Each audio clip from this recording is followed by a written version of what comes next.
السلام عليكم ورحمة الله وبركاته.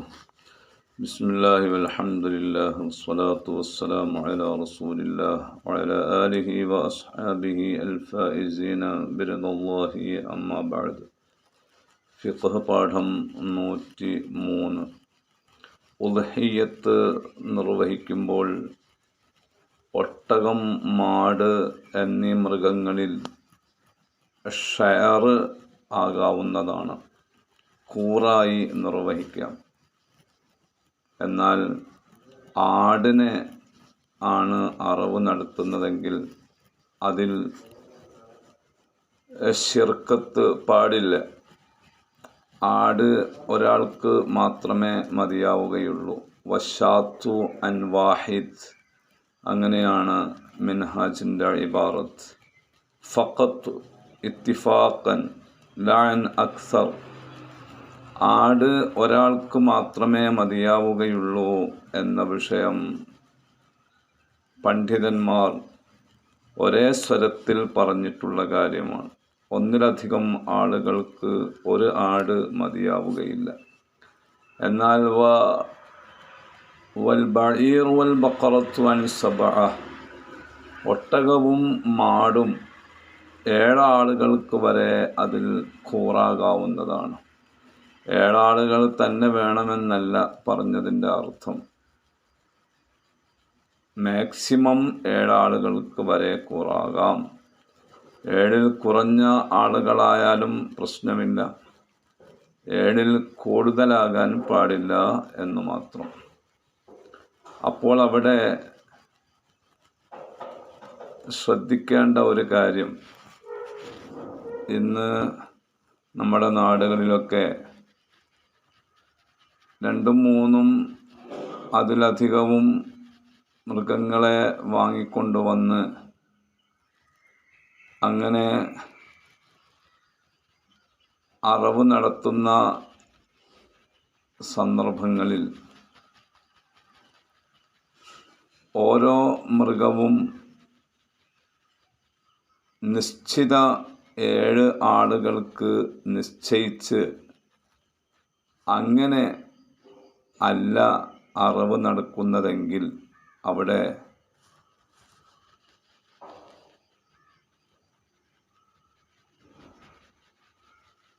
അബദ്ധങ്ങൾ സംഭവിക്കാൻ സാധ്യതയുണ്ട്.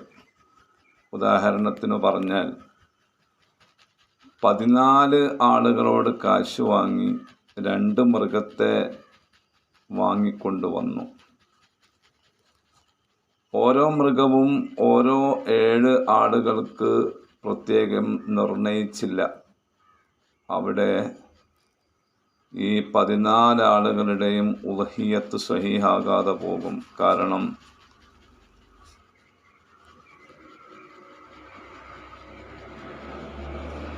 ഈ 2 മൃഗത്തിലും 14 ആളുകൾക്കും ഷെയറുണ്ട്.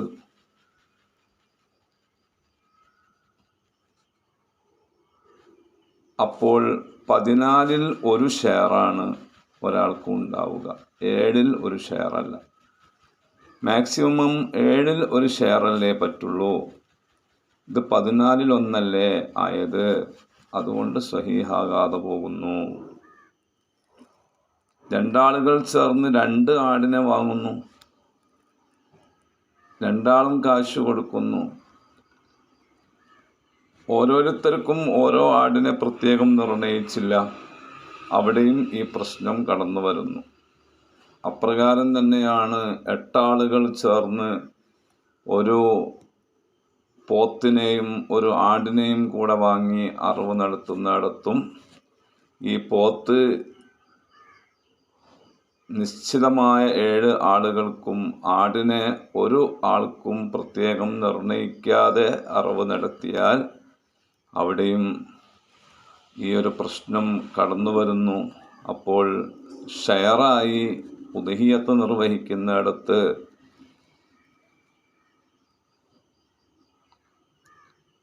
ഏഴ് ആളുകളുടെ ഷെയറാണെങ്കിൽ ആ 7 ആളുകളെ പ്രത്യേകം നിർണയിച്ച് അവർക്ക് അവരുടേതായ മൃഗവും നിർണയിച്ചു കൊടുക്കാത്ത പക്ഷം, അങ്ങനെ നിർണയിക്കാത്ത സ്ഥിതിയിൽ ഉദ്ഹിയ്യത്ത് തന്നെ സ്വഹീഹാകാതെ പോകും എന്ന കാര്യം വളരെ ശ്രദ്ധയോടുകൂടെ നാം സൂക്ഷിക്കേണ്ടതാണ്.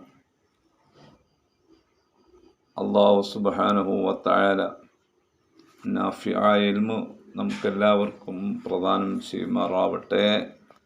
ആമീൻ. അസ്സലാമു അലൈക്കും വറഹ്മത്തുള്ളാഹി വബറകാതുഹു.